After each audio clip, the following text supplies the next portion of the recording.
Buat kalian yang ingin mendaftarkan putra-putri kalian di program KJP Plus atau Kartu Jakarta Pintar Plus yang diselenggarakan oleh pemerintah DKI Jakarta, nah ada kabar baik nih, pendaftaran DTKS atau Data Terpadu Kesejahteraan Sosial tahun 2022 sudah dibuka.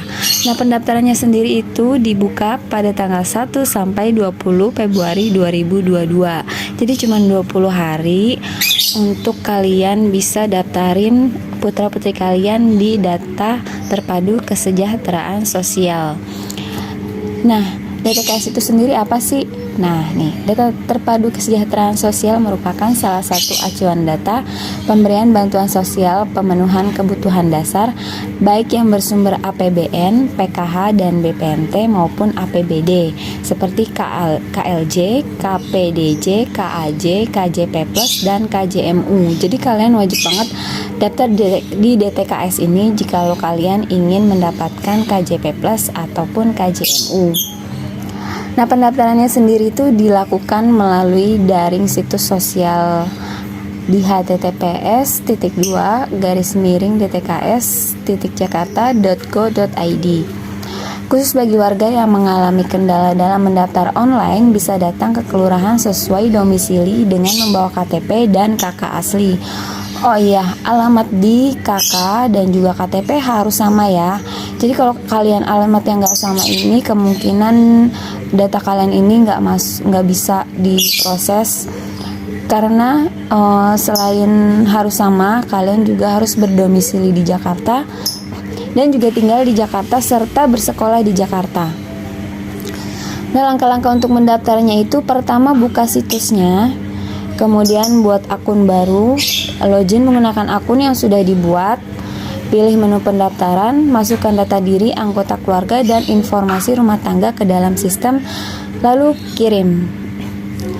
Nah, rumah tangga yang tidak dapat diusulkan untuk DTKS atau mendapatkan KJP dan juga program lainnya, yaitu warga ber-KTP non-DKI. Jadi selain KTP DKI itu nggak bisa.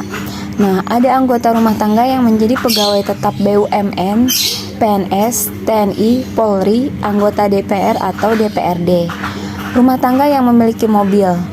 Rumah tangga yang memiliki lahan atau lahan dan bangunan dengan NJOP di atas 1 miliar.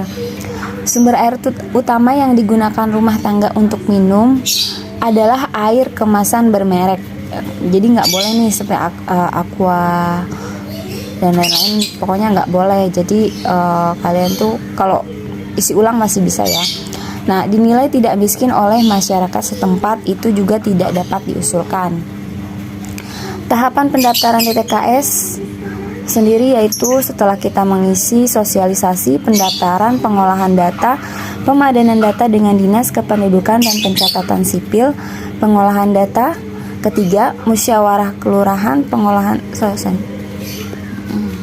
Tahapan pendaftaran DTKS sendiri itu yaitu sosialisasi, pendaftaran, pengolahan data 1, pemadanan data dengan Dinas Kependudukan dan Pencatatan Sipil, lalu pemadanan data lagi dengan Badan Pendapatan Daerah, pengolahan data 2, musyawarah kelurahan, pengolahan data 3, penetapan daftar sasaran tetap, penginputan dalam aplikasi SIKSNG, penetapan DTKS oleh Kementerian Sosial RI. Jadi setelah sosialisasi nih, diberitahu bahwa pendaftaran DTKS akan dibuka, kalian melakukan pendaftaran. Nah, pendaftaran, kalau kalian sudah melakukan pendaftaran, nanti datanya itu diolah, kemudian dicocokkan oleh Kependudukan dan Pencatatan Sipil apa benar sudah tercatat di Kependudukan dan Pencatatan Sipil DKI Jakarta.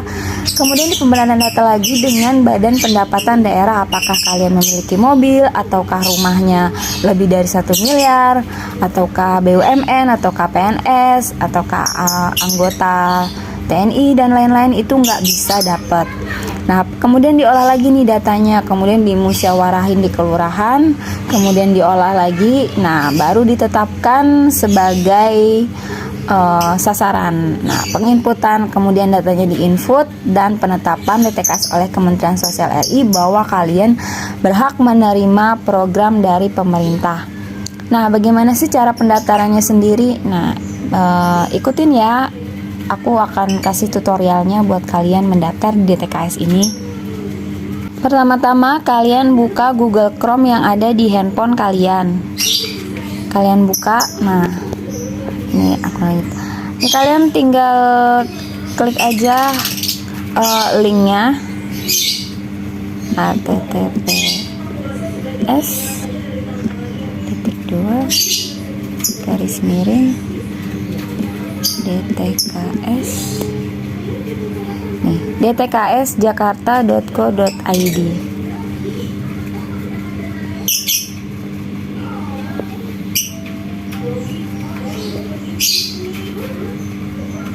Nah, penampilannya seperti ini. Kalian pertama, kalau kalian belum punya akun, kalian klik daftar di sini. Klik daftar di sini.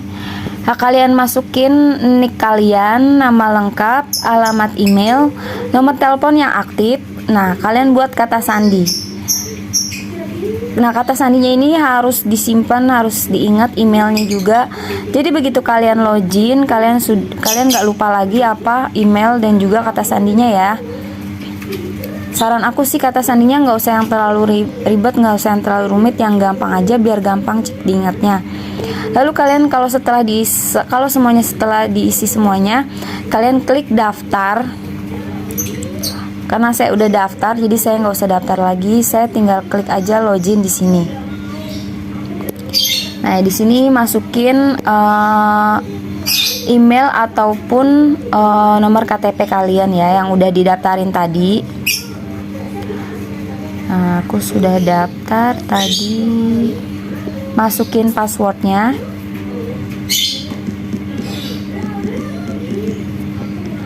Kemudian tulis kode yang ada di atas ini.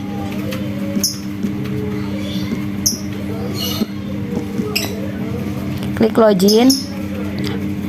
Oh, sorry.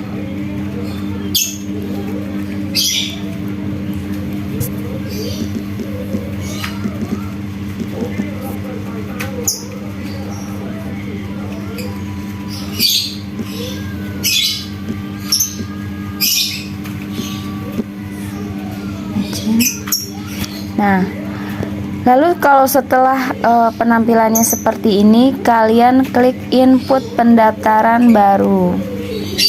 Nah, di sini ada status, ada nick. Nah, di status ini kalian pilih yang mau didaftarin itu kan anak ya, yang namanya belum terdaftar di DTKS. Jadi kalian kliknya anggota keluarga. Nah, kalian masukkan nicknya. Karena tadi saya sudah daftarin, saya kasih contoh aja nih ya. Nah, kalian masukkan nomor kakaknya.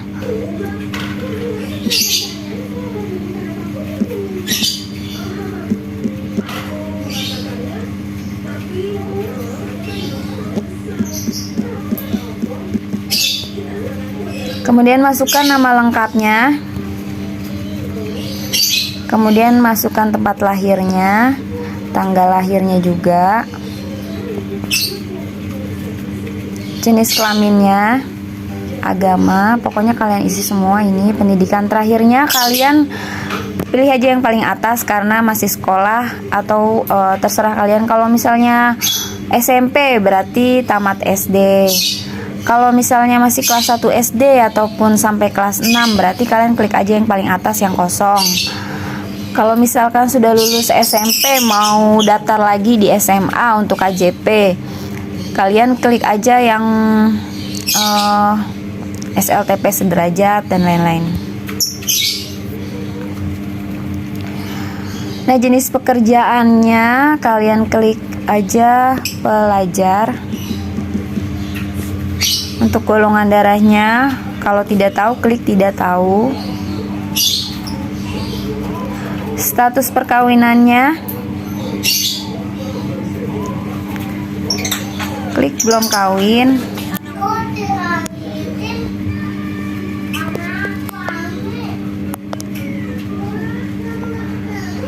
Nah, untuk status hubungan dalam keluarga, pilih anak.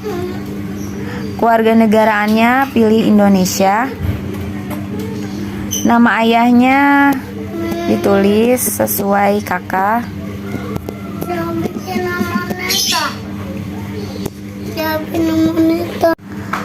Nama ayah diisi, nama ibu juga diisi, terus nomor HP yang aktif ya. Nah, jenis disabilitas ini misalkan penyandang tunanetra atau yang lain-lain itu kalau enggak perlu diisi. Nah, terus jenis bantuan yang diharapkan.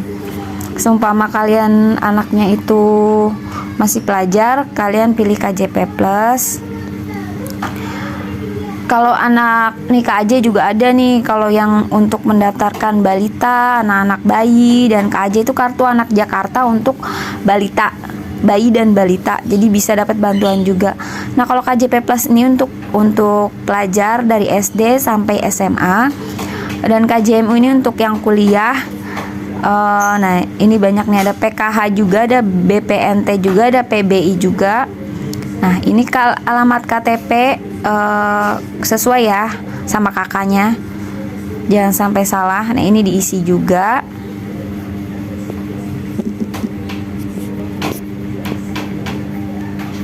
RT RW sesuai KTP dan KK, kode posnya,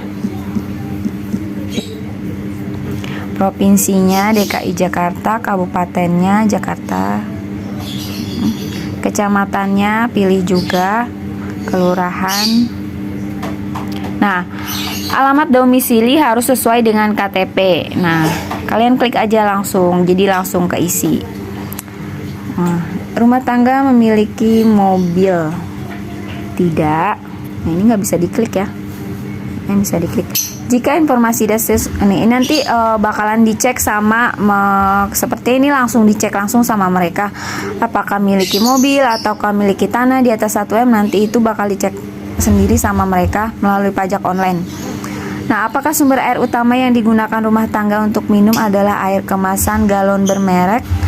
Nah, kalau ini kalian jawab tidak. Nah, rata-rata penghasilannya di sini kalian harus jujur ya. Berapa penghasilannya? UMR. Nah, sebelum kalian klik simpan, kalian harus klik dulu yang namanya cek. Nah, kalian klik dulu ini, baru kalian klik simpan. Sebelum kalian klik simpan, kalian harus pastiin dulu bahwa yang kalian daftarkan ini sudah benar. Nama, KTP, nomor KTP dan nomor kakaknya ya. Lalu kalian langsung klik aja simpan. Nah, kalau sudah tersimpan nanti akan seperti ini. Nih, tadi saya sudah daftar ya.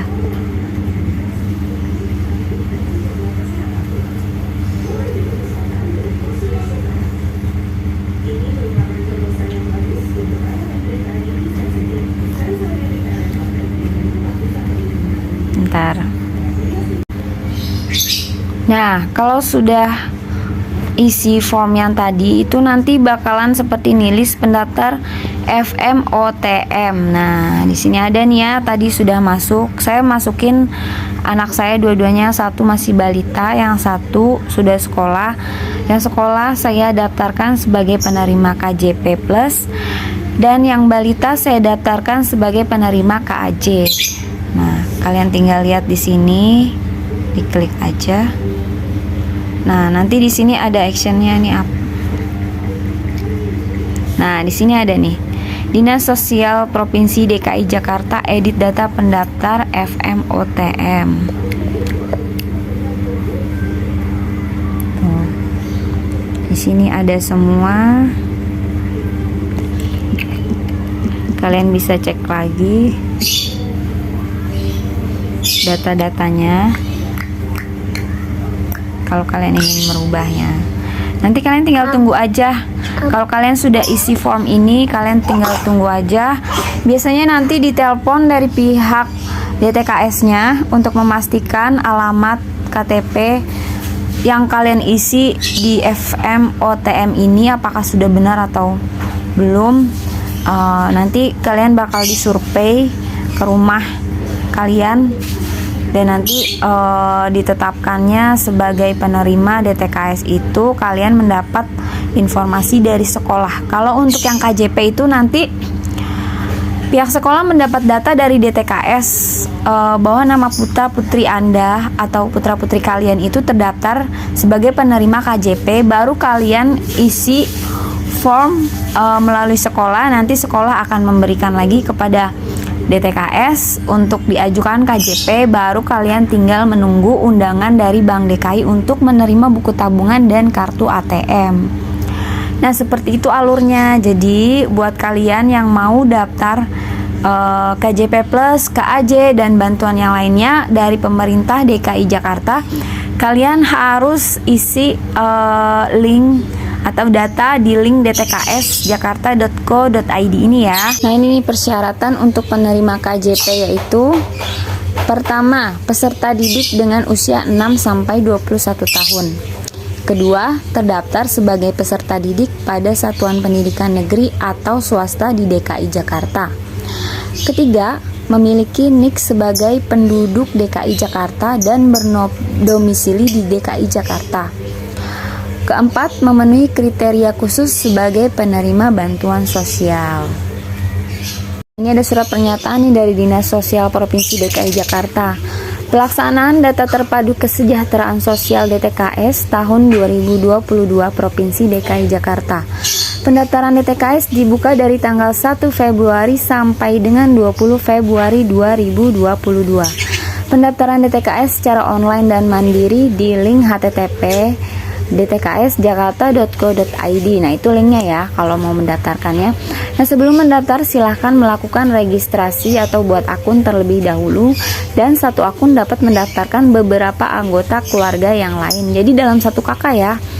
Nah, pendaftaran DTKS berlaku untuk warga dengan KTP DKI Jakarta dan berdomisili di DKI Jakarta dan fakir miskin orang tidak mampu.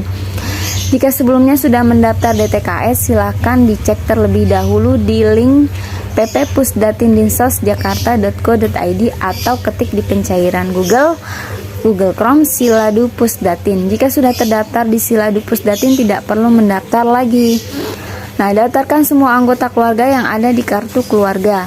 Jika kepala keluarga sudah terdaftar ke dalam DTKS, tapi anggota keluarga yang lain dalam satu keluarga belum terdaftar, silahkan daftarkan anggota keluarga yang belum terdaftar. Jadi misalnya kakaknya udah dapat KJP, adiknya belum nih, nah maka adiknya yang didaftarkan ke DTKS ini. Nah, untuk pensiunan jika masuk dalam kriteria parkir miskin atau orang tidak mampu dan dinilai tidak mampu oleh warga setempat, silahkan didaftarkan dalam DTKS.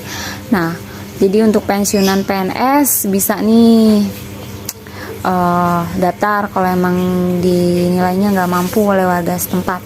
Nah, rumah yang tidak dapat didaftarkan dalam DTKS, KTP non-DKI, ada anggota rumah tangga yang menjadi pegawai tetap BUMN, PNS, TNI, Polri, anggota DPR atau DPRD. Rumah tangga memiliki tanah atau lahan dan bangunan dengan NJOP di atas 1 miliar. Sumber air minum utama dalam rumah tangga adalah air kemasan bermerek. Keluarga dinilai tidak miskin oleh masyarakat setempat. Pemanfaatan DTKS sendiri yaitu anggaran pembelajaran negara, yaitu PKH, BSP atau BPNT, dan PBI.